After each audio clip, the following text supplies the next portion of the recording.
Hello everyone, Radhe Radhe, नमस्कार। तो चलिए आज के हम टॉपिक स्टार्ट करते हैं, जिसमें आज का हमारा साहित्य में चित्रकला में टॉपिक है अगला विष्णु धर्मोत्तर पुराण। तो आप हेडिंग डालेंगे विष्णु धर्मोत्तर पुराण। ये जो ग्रंथ है ना, विष्णु धर्मोत्तर पुराण, इस ग्रंथ की हम चर्चा करेंगे आज। तो इस ग्रंथ के बारे में हम बताएंगे कि इसका जो टाइम पीरियड है वो है 6वीं सदी से 7वीं सदी के मध्य का इसका समय माना गया है। तो समय लिखिए इसका 6वीं सदी या 7वीं सदी भी इसका टाइम पीरियड माना गया है। यहीं पे आप देखेंगे कि विष्णु धर्मोत्तर पुराण को गुप्त काल या गुप्तोत्तर काल का माना गया है। किसका माना गया है? गुप्त काल या गुप्तोत्तर काल का माना गया है। यही आप देखेंगे इसके रचनाकार। देखिए रचनाकार, तो रचनाकार है मार्कंडेय मुनि। कौन है? मार्कंडेय मुनि इसके रचनाकार हैं। यहीं पे आप देखेंगे कि विष्णु धर्मोत्तर पुराण का एक अंग है चित्रसूत्र, जिसमें कला से संबंधित चर्चा की गई है। विष्णु धर्मोत्तर पुराण का एक अंग क्या है? वो है चित्रसूत्र, जिसमें कला से संबंधित चर्चा की गई। तो आप लिखिए, इसे नोट कर लीजिए। विष्णु धर्मोत्तर पुराण का एक अंग है जिसमें एक अंग है चित्रसूत्र। लिखिए, एक अंग है चित्रसूत्र, जिसमें कला से संबंधित चर्चा की गई है। कला से संबंधित चर्चा की गई है। देखिए, जो चित्रसूत्र है ना, ये विष्णु धर्मोत्तर पुराण का ही एक ये अंग है चित्रसूत्र। यहीं पे हम बात करेंगे चित्रसूत्र का अंग्रेजी में जो अनुवाद किया, चित्रसूत्र का अंग्रेजी में अनुवाद। देखिए, स्ट्रेला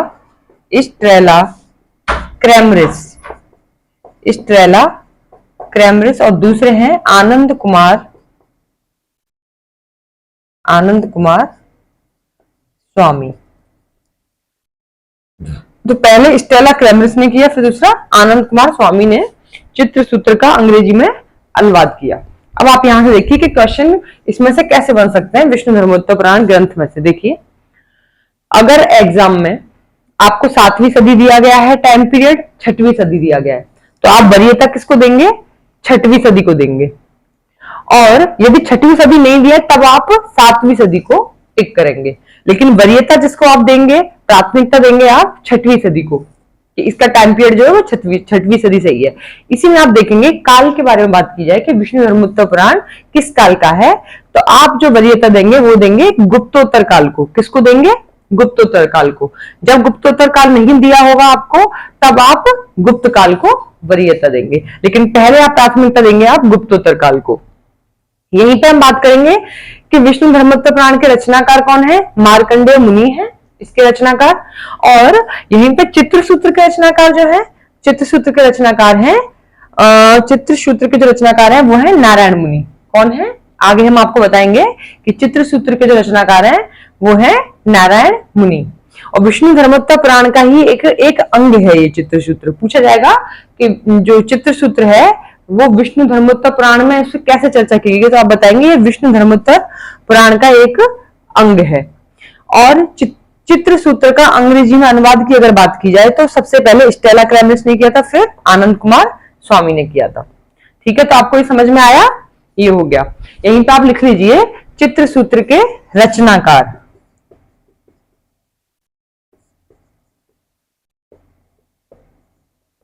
कौन है? नारायण मुनि। नारायण मुनि कौन है? ये चित्र सूत्र के ये रचनाकार है। तो आप इसे नोट कर लीजिए।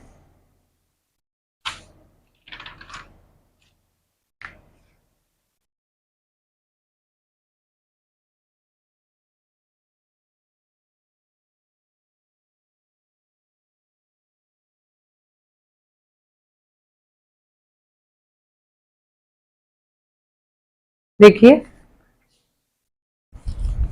आगे आप देखेंगे विष्णु धर्मोत्तर पुराण के तीसरे खंड में अध्याय 35 से 43 तक जो अध्याय हैं वो है चित्र सूत्र के। किसके हैं?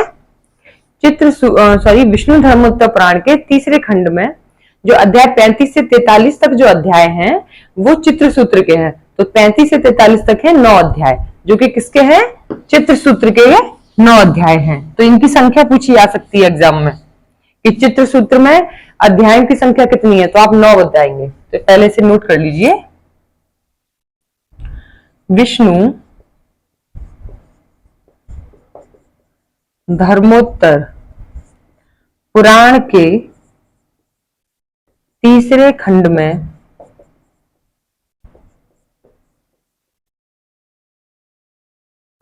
अध्याय 35 से 43 तक अध्याय चित्र सूत्र के हैं।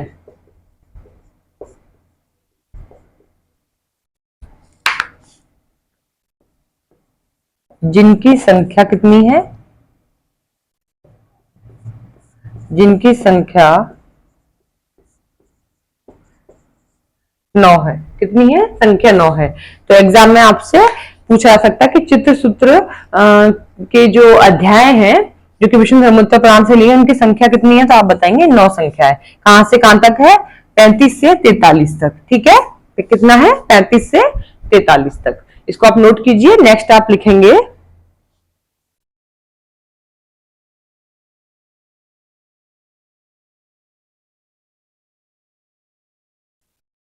देखिए यहां पे आप देखेंगे कि चित्र सूत्र ग्रंथ में नारायण मुनि ने उर्वशी का चित्र बनाकर सृष्टि की रचना करते हुए क्या लिखा? चित्र सूत्र ग्रंथ को लिखा। और इसी चित्र सूत्र ग्रंथ में नारायण मुनि ने विश्वकर्मा को शिक्षा दी, जो कि विश्वकर्मा जो है नारायण मुनि के कौन है? नारायण मुनि के ये शिष्य हैं। विश्वकर्मा नारायण मुनि के शिष्य हैं। और विश्वकर्मा जो है ये सृष्टि के प्रथम चित्रकार हैं। एग्जाम में क्वेश्चन आ सकता है कि सृष्टि के प्रथम चित्रकार कौन है, तो आप बताएंगे नारायण मुनि हैं। और नारायण मुनि के जो शिष्य हैं वो है विश्वकर्मा। कौन है? विश्वकर्मा। तो आप देखिए हम बात कर रहे हैं चित्र सूत्र ग्रंथ की। तो चित्र सूत्र ग्रंथ में नारायण मुनि ने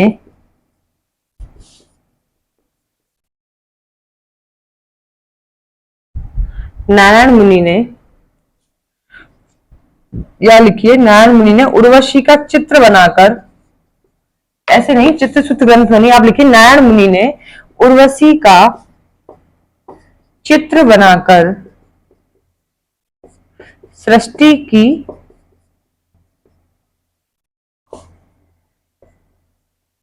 रचना की।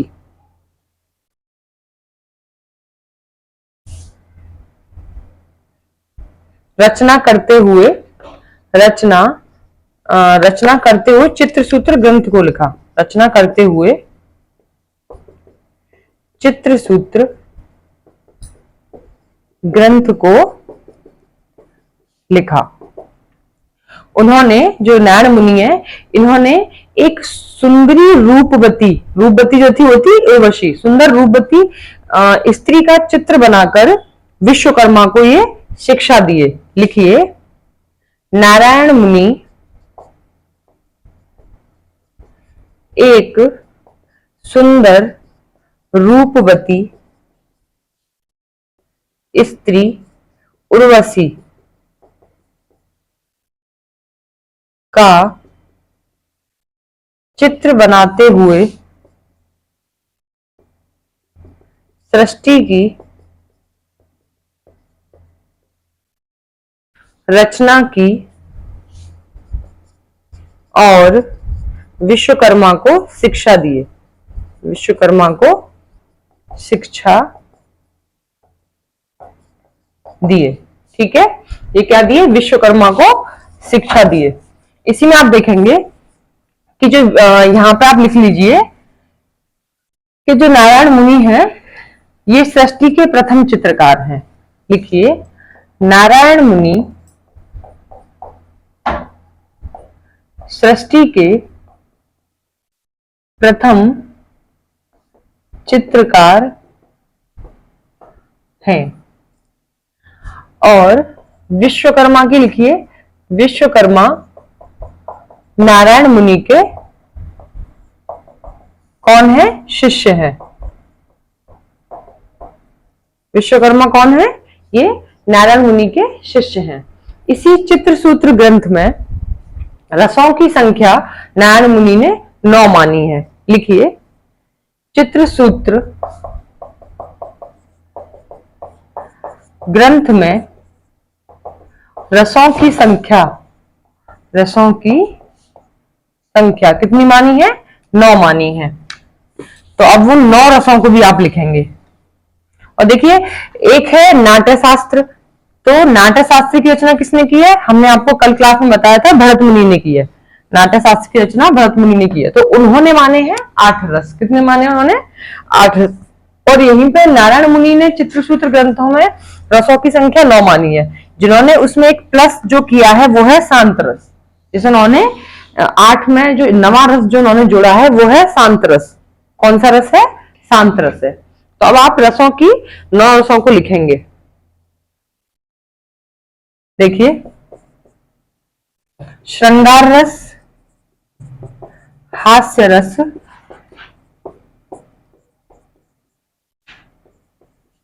करुण रस, यहीं पे आप देखेंगे रौद्र रस, वीर रस, वीभत्स रस और अद्भुत रस। इसी के साथ आ जाएगा 1 2 3 4 5 6 7। फिर आ जाएगा यहाँ पे भयानक रस। कौन सा रस आ जाएगा? भयानक रस। और लास्ट आ जाएगा शांत रस। तो ये 9 रस माने हैं। देखिए, श्रृंगार रस, हास्य रस, करुण रस, रौद्र रस, वीर रस, भीभत्स, अद्भुत और भयानक। यहां तक तो माने हैं नारायण मुनि नहीं, भरत मुनि ने। ये 8 रस माने हैं भरत मुनि ने नाट्य शास्त्र में। उसी में जो एक और जोड़ा गया रस, तो वो जो रस जोड़ा गया है, ये रस जोड़ा गया है शांत रस, जो कि नारायण मुनि ने ये एक और रस इसमें प्लस किया। तो उनके अनुसार जो रस है ये 9 रस है। एग्जाम में देखिए कैसे क्वेश्चन बन सकता है कि पूछा जा सकता है कि चित्र सूत्र में भरत मुनि नारायण मुनि के अनुसार रसों की संख्या कितनी है? तो आप बताएंगे 9 है। यही भी पूछेंगे कि नाट्य शास्त्र में भरत मुनि ने कितनी मानी है? तो 8 रस माने हैं रसों की संख्या। यही पूछा जा सकता है कि चित्र सूत्र में नारायण मुनि ने नवा कौन सा रस जोड़ा? 8 रसों में वो कौन सा नवा रस जोड़ा, उसका नाम बताइए। तो आप बताएंगे शांत रस। इसके बारे में पूछ लिया जाता है। तो ये यहां से एक क्वेश्चन बन सकता है। यहीं पे हम बात करेंगे, चित्र सूत्र ग्रंथ में 4 प्रकार बताए गए हैं चित्रों के। तो चित्रों के आप 4 प्रकार देखेंगे।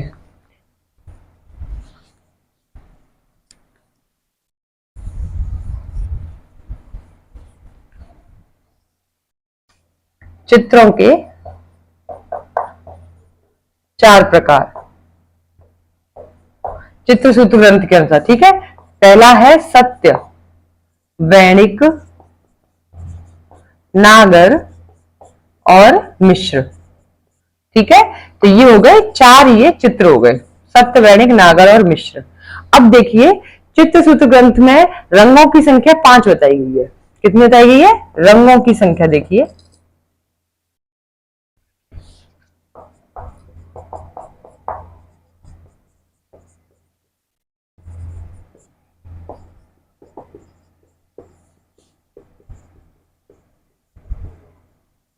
देखिए, लाल रंग, नीला, लाल, नीला,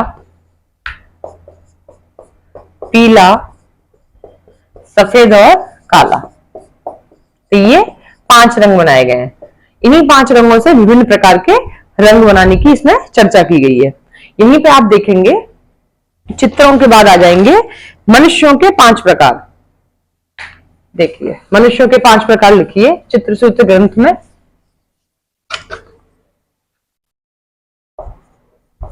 मनुष्य के 5 प्रकार। हंस,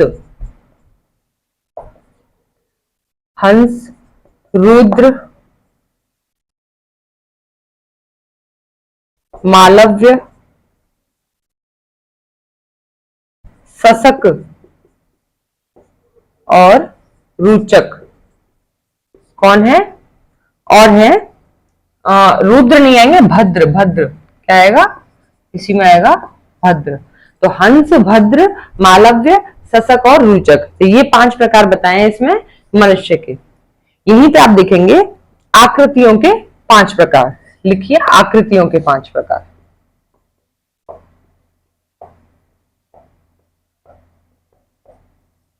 आकृतियों के 5 प्रकार देखिए। बाल रूप, ठीक है, बाल रूप। इसी में आ जाएगा कुमार रूप, मानव रूप, और आ जाएगा यहां असुर रूप और राक्षस रूप। तो ये हो गए 5 रूप। तो देखिए बाल रूप, बाल रूप होता है 5 ताल में, 5 ताल होती है बाल रूप की। कुमार रूप की होती है 8 ताल, मानव रूप की है 10 ताल और असुर रूप की है 12 ताल। यहीं पर राक्षस रूप की 16 ताल। कितनी है? राक्षस रूप की है 16 ताल। तो जो एक ताल होती है वो एक सिर के बराबर होती है। कितनी होती है? एक ताल एक सिर के बराबर होती है, या 12 अंगुल के बराबर एक ताल होती है। यहीं पे आप देखेंगे कि बाल रूप में कौन से रूप आते हैं, जैसे कि कृष्ण और राम रूप आ जाएगा बाल रूप में।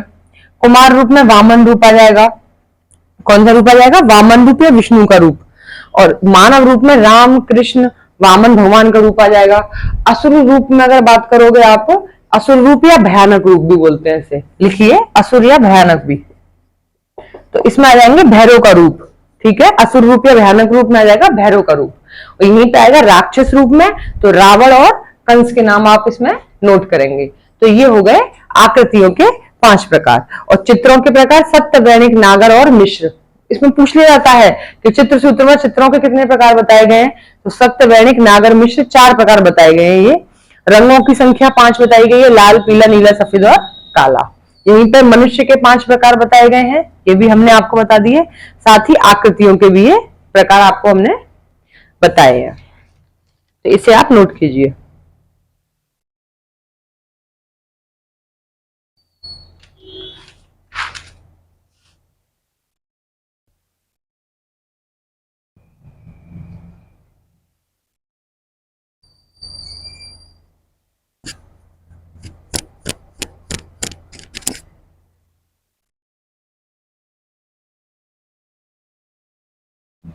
इसी में एक श्लोक है, उससे और आप देखेंगे।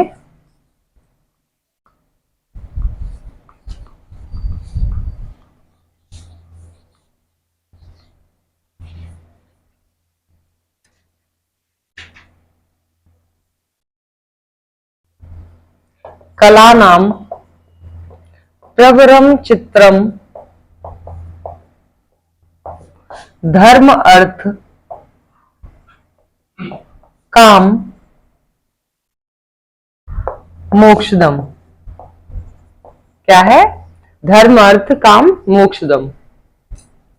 चित्र सूत्र में चित्रकला को सर्वश्रेष्ठ बताया गया है, जिसे पुरुषार्थों की प्राप्ति का साधन बताया गया। तो ये 4 पुरुषार्थ हैं, धर्म, अर्थ, काम और मोक्ष। ठीक है, तो चित्र सूत्र में किसे श्रेष्ठ बताया गया है? चित्रकला को। लिखिए चित्र सूत्र में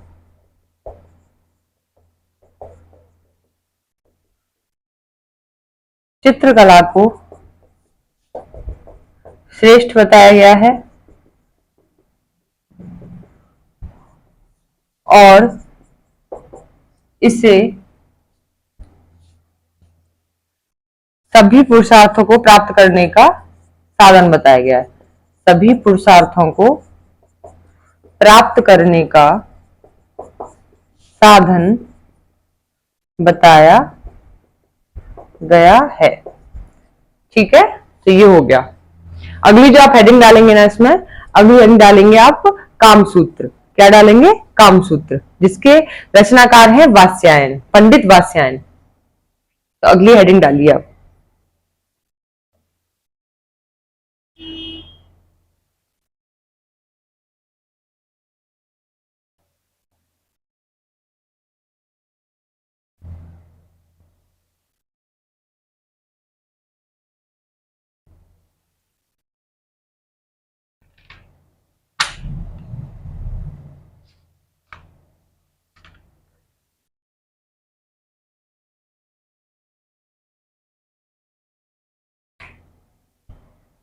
लिख लिए, यहाँ हेडिंग डालिए कामसूत्र।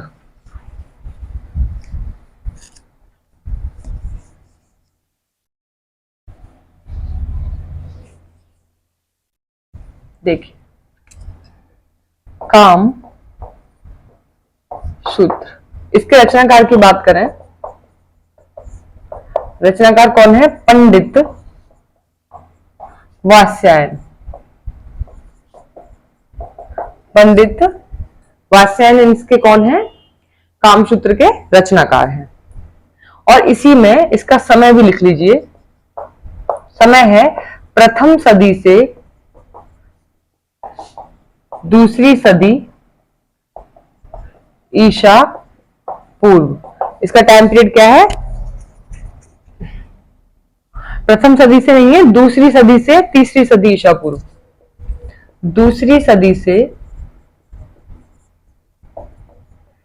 तीसरी सदी है, तीसरी सदी ईसा पूर्व इसका टाइम पीरियड है। रचनाकार है पंडित वात्स्यायन।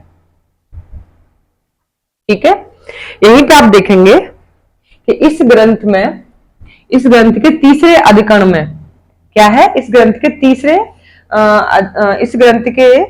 तीसरे अध्याय में 64 कलाओं की चर्चा की गई है। कितनी कलाओं की? 64 कलाओं की।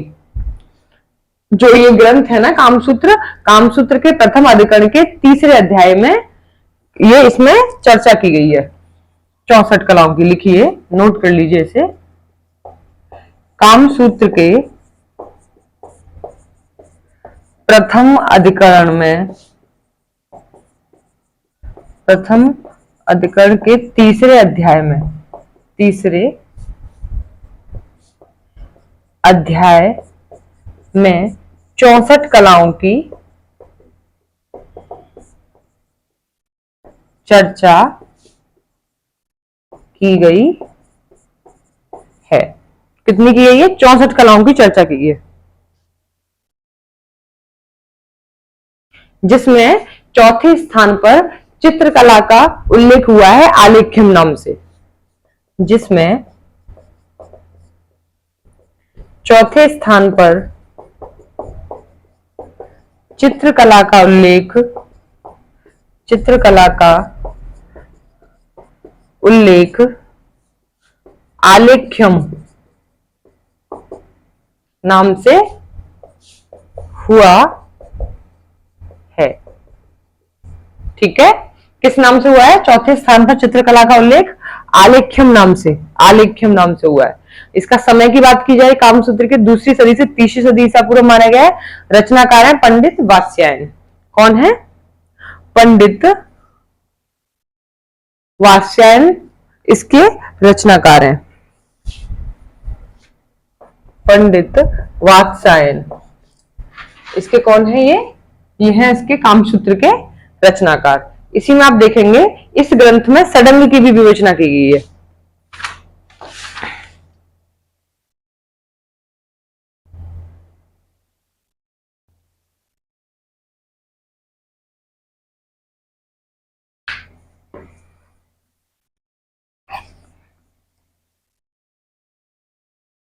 देखिए, इसमें लिखिए, इसी ग्रंथ में, कामसूत्र में षडंग की भी विवेचना की गई है। देखिए सडंग,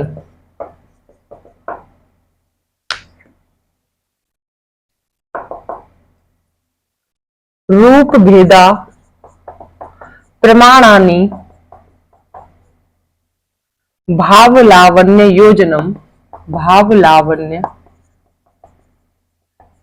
योजनम, रूप भेद प्रमाणानि भावलावण्य योजनम, सादृश्य सादृश्य वणिका भंग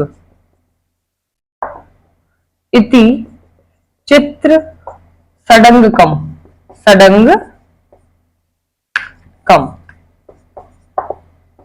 देखिए ये है सडंग, इसमें मतलब छह सडंग की विवेचना की गई, छह वेदों के बारे में।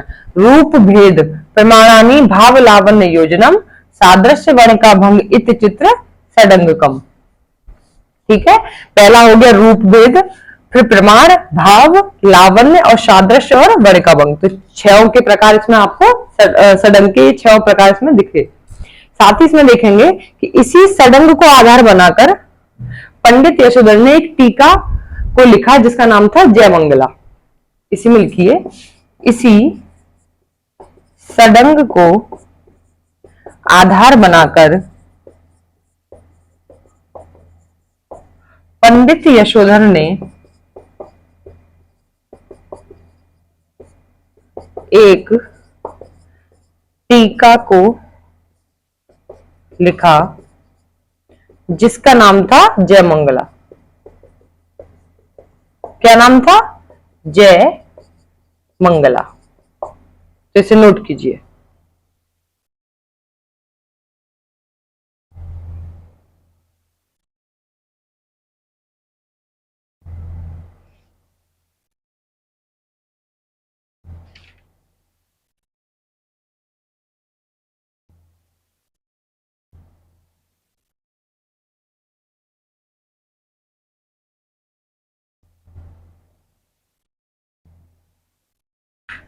तो हेडिंग डालिए जय मंगला। जो काम सूत्र में जो सडंग की विवेचना की गई है ना, उसी सडंग को आधार बनाकर पंडित यशोधर ने एक टीका लिखी जिसका नाम था जय मंगला। तो जय मंगला के रचनाकार कौन हुए? पंडित यशोधर।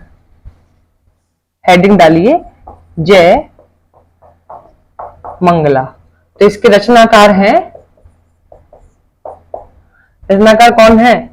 पंडित यशोधर। पंडित यशोधर इसके कौन है? ये है इसके रचनाकार। इसकी भाषा की बात करें जय मंगला की, तो संस्कृत भाषा है। इसमें क्या है? संस्कृत भाषा है। समय देखिए, इसका समय है 11वीं सदी समय, और ये स्थान अगर इसका बात किया तो ये है जयपुर। ठीक है, जय मंगला का स्थान क्या है? जयपुर। यहीं पे हम देखेंगे कि इसके रचनाकार पंडित यशोधर है। पंडित यशोधर ने सडंग से को आधार बनाकर पंडित यशोधर ने जयमंगला टीका को लिखा जिसमें कला से संबंधित चर्चा की गई है। तो आप लिखिए, पंडित यशोधर ने सडंग को आधार बनाकर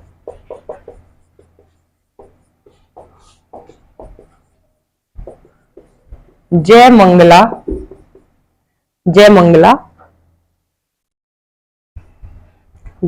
टीका को लिखा जिसमें सडंग की क्या की गई है? जिसमें सडंग की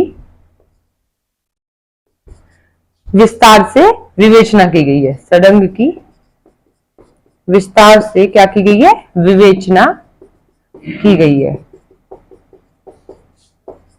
ठीक है,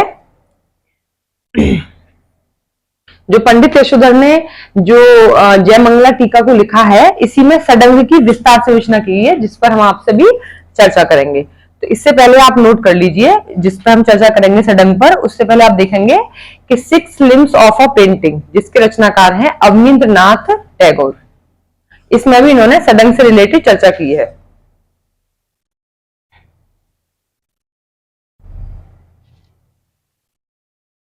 देखिए, हेडिंग डालिए 6 लिम्स ऑफ अ पेंटिंग।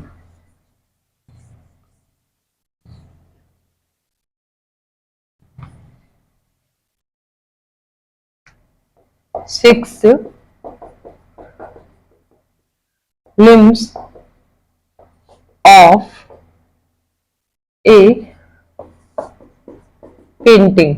इसके रचनाकार हैं अवनींद्रनाथ टैगोर। अवनींद्रनाथ टैगोर इसके कौन है? रचनाकार। इसका समय भी देखिए आप 1921 है इसका टाइम पीरियड। और 6 लिम्स ऑफ इसका बांग्ला, अगर इसका मूल नाम देखेंगे आप पेंटिंग का, तो इसका है बांग्ला। क्या नाम है? बांग्ला इसका मूल नाम है। और यहीं पे अवनींद्रनाथ टैगोर ने जयमंगला को आधार बनाकर 6 लिम्स ऑफ अ पेंटिंग इसमें ग्रंथ को इन्होंने लिखा। 6 लिम्स ऑफ अ पेंटिंग ग्रंथ को किसने लिखा था? अवनींद्रनाथ टैगोर ने। और जयमंगला को आधार बनाया था इसमें इन्होंने। तो इसे नोट कीजिए, जयमंगला को आधार बनाकर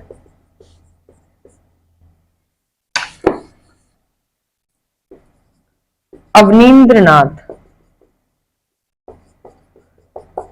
टैगोर ने 6 लिम्स ऑफ ए पेंटिंग ग्रंथ लिखा। क्या लिखा? 6 लिम्स ऑफ अ पेंटिंग ग्रंथ को लिखा। 6 लिम्स ऑफ अ पेंटिंग ग्रंथ के बारे में पूछा जाएगा। ये जो ग्रंथ है 6 लिम्स ऑफ अ पेंटिंग के ग्रंथ है, इसके रचनाकार है अवनींद्रनाथ टैगोर। इसका टाइम पीरियड पूछा जाएगा तो 1921। इसका मूल नाम है बांग्ला। और ये जयमंगला को आधार बनाकर इन्होंने इस पेंटिंग को ग्रंथ को लिखा। अगला आप डालेंगे सीहो ग्रंथ। क्या डालेंगे? सीहो ग्रंथ, जिसके रचनाकार है चीनी शिल्पाचार्य।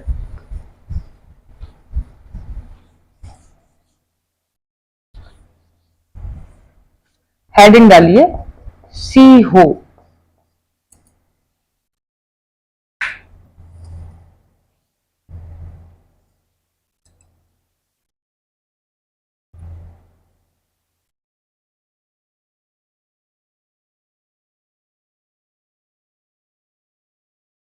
देखिए, इसके अगर रचनाकार की बात की जाए सीहो ग्रंथ के, तो वो है चीनी शिल्पाचार्य।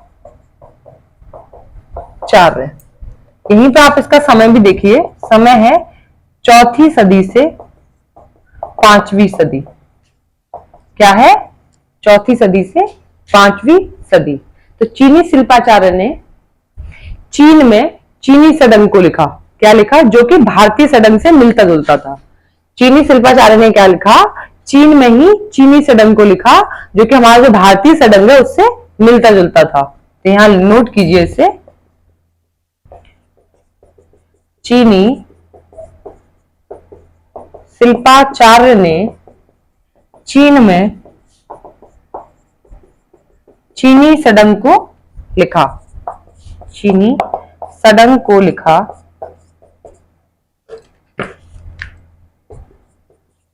जो हमारे भारतीय सडंग से मिलता जुलता था। हमारे भारतीय सडंग से मिलता जुलता था।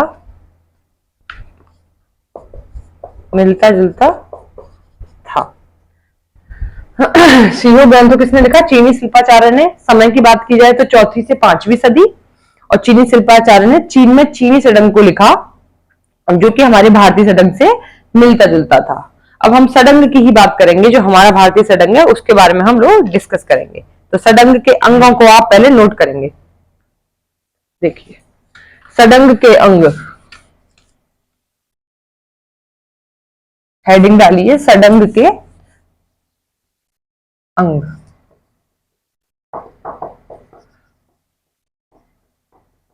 तो सबसे पहला अंग है रूप भेद, दूसरा है प्रमाण, फिर भाव, फिर है लावण्य, प्रमाण भाव लावण्य योजनम, सादृश्य, अगला है सादृश्य, लास्ट है वणिका भंग। क्या है लास्ट? यहाँ पे आपको एक चीज और देखनी है कि हमने आपको एक इसका श्लोक बताया पूरा, और ये सीक्वेंस में ऐसे ही पूछा जाता है, कभी कभी पूछ लिया जाता है इसमें कि षडंग के जो अंग हैं उनका सीक्वेंस भी पूछ लिया जाता है कि पहले नंबर पे क्या आता है? रूप भेद, फिर प्रमाण, फिर भाव लावण्य, सादृश्य, वणिका भंग। इसका हमने श्लोक भी बताया आपको कि रूप भेदा प्रमाणानी भाव लावण्य योजनम सादृश्य वणिका भंग इत्य चित्र षडंगकम। तो ये हो गया इसका श्लोक जो कि संस्कृत भाषा में। तो आपको इनका सीक्वेंस भी पूछा जा सकता है, या पूछा सकता है कि पहले नंबर पे रूप भेद है तो फिर तीसरे नंबर पे कौन सा आता है, तो आप बताएंगे षडंग जो आता है वो तीसरे नंबर पे है भाव। कौन सा आता है? भाव आता है। यहीं पे आप देखेंगे कि रूप भेद का मतलब क्या है। रूप भेद का मतलब है दृष्टि का ज्ञान। क्या है? दृष्टि का ज्ञान। रूप भेद का क्या मतलब है? रूप भेद का मतलब है दृष्टि का ज्ञान। देखिए रूप भेद, रूप भेद में रूप का मतलब क्या है? रूप का मतलब है आकृति। क्या है? आकृति। यहीं पे भेद की बात करें तो भेद का मतलब है यहाँ पे चित्र का रहस्य। क्या है? चित्र का रहस्य। तो इसी में आप देखेंगे कि रूप आकृति का रहस्य ही रूप भेद है। तो आप क्या डालेंगे? रूप आकृति का रहस्य ही रूप भेद है। देखा ना आपने कि रूप भेद का मतलब क्या है? दृष्टि का ज्ञान। अब हम रूप भेद को जब दो भागों में देखेंगे, रूप का मतलब होता है आकृति और भेद का मतलब होता है चित्र का रहस्य। तो रूप आकृति का रहस्य ही रूप भेद है। अब हम बात करेंगे प्रमाण की। तो इसमें आएगा आकृतियों की सही माप ही प्रमाण है। क्या है? हेडिंग डालिए प्रमाण।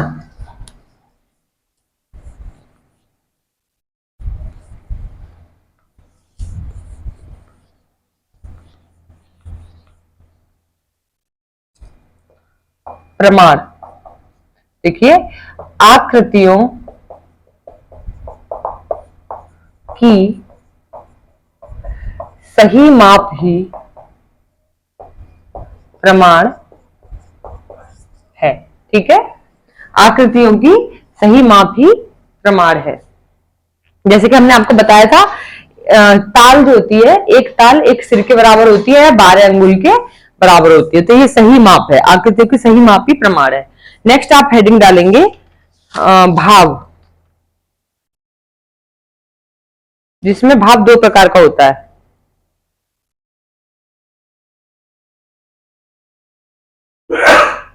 देखिए भाव, तो भाव का मतलब क्या होता है? आंतरिक सौंदर्य। क्या है? आंतरिक सौंदर्य। भाव होता है, एक तो होता है प्रकट भाव। कौन सा होता है? प्रकट भाव। दूसरा होता है प्रच्छन्न भाव। प्रच्छन्न भाव। तो प्रकट भाव तो आप समझ ही रहे हैं कि हम अपने भावों को प्रकट कर दें। प्रच्छन्न का मतलब होता है छिपा हुआ भाव, अपने अंदर हम छिपा के जिनको रखते हैं, उनको हम मतलब खुल के नहीं अपनी बातों को रख पाते, वो होते हैं प्रच्छन्न भाव। इसका मतलब आ जाएगा छिपा हुआ भाव। ठीक है, क्या आएगा? छिपा हुआ भाव। तो ये हो गए भाव के प्रकार, प्रकट भाव या प्रच्छन्न भाव। ठीक है, अगली हेडिंग जो आप डालेंगे वो आप डालेंगे लावण्य, जिसे बोलते हैं बाह्य सौंदर्य। अगली हेडिंग डालिए लावण्य।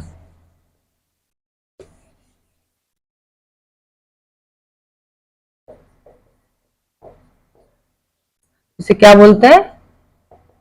बाह्य सौंदर्य। क्या बोलते हैं? बाह्य सौंदर्य। देखिए चित्रों में सुंदरता भर देना ही सुंदरता भर देना ही लावण्य है। क्या है? लावण्य। जैसे दाल में नमक। क्या है? जैसे दाल में नमक। तो ये हो गया लावण्य के बारे में। चित्र में लावण्य का मतलब है बाह्य सौंदर्य, तो चित्रों में सुंदरता भर देना ही क्या है? लावण्य है। तो अगली हेडिंग जो आप डालेंगे वो आप हेडिंग डालेंगे सादृश्य। अगली हेडिंग डालिए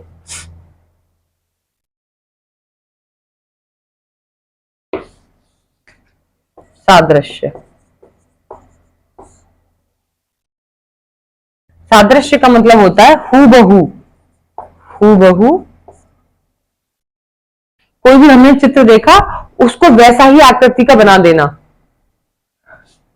किसी चित्र को देखकर उसे वैसा ही बना देना सादृश्य कहलाता है। ठीक है, कोई भी हमने चित्र देखा उसको देखकर हम वैसा ही बना दें, वो होता है सादृश्य, या हूबहू भी उसको बोलते हैं। तो आप लास्ट जो हेडिंग डालेंगे वो डालेंगे वर्णिका भंग।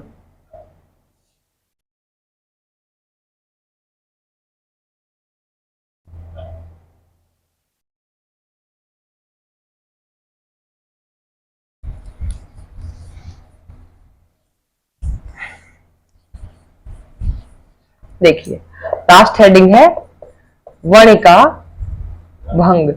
तो वर्णिका भंग का मतलब होता है सभी रंगों का सही और समुचित प्रयोग। तो आप लिखिए सभी रंगों का सही एवं समुचित प्रयोग। क्या है? सभी रंगों का सही एवं समुचित प्रयोग वर्णिका भंग है, जो कि सबसे महत्वपूर्ण इसी को माना गया है। ये षडंग साधना का सबसे महत्वपूर्ण और चरम बिंदु है। ये षडंग का सबसे महत्वपूर्ण एवं क्या है? चरम बिंदु है। तो आपको सबका समझ में आ गया, रूप भेद का, प्रमाण का, और इसी में प्रमाण भाव सबके बारे में हमने आपको, छयों के बारे में हमने आपको बताया। ठीक है, तो ये हो गए हमारे सारे के सारे षडंग के भेद। तो एक एक के बारे में हमने आपसे डिस्कस किया। तो आज साहित्य में चित्रकला के ऊपर टॉपिक हमारा फिनिश हुआ। जो भी टॉपिक था हमने आपको एक एक का बारी से डिस्कस किया। तो हमारा आज का टॉपिक ये फिनिश हुआ। तो वैसे जहां तक हमने पूरी कोशिश की है कि एक एक टॉपिक को हमने लिया है, कि कोई भी टॉपिक शायद बाकी नहीं बचा होगा साहित्य में चित्रकला को लेकर के। और कोई भी अगर आपको लगता है कि हमने छोड़ा है तो आप हमें बताइए, उसके पर भी हम लोग चर्चा करेंगे।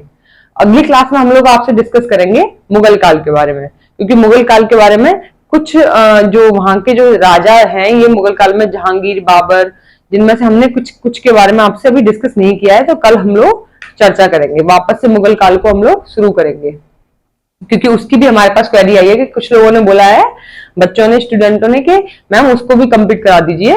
तो हम उसको भी, मुगल काल को भी आपका कंटिन्यू करेंगे कल से। तो आज के लिए इजाजत दीजिए, कल फिर मिलते हैं। नमस्कार, जय हिंद।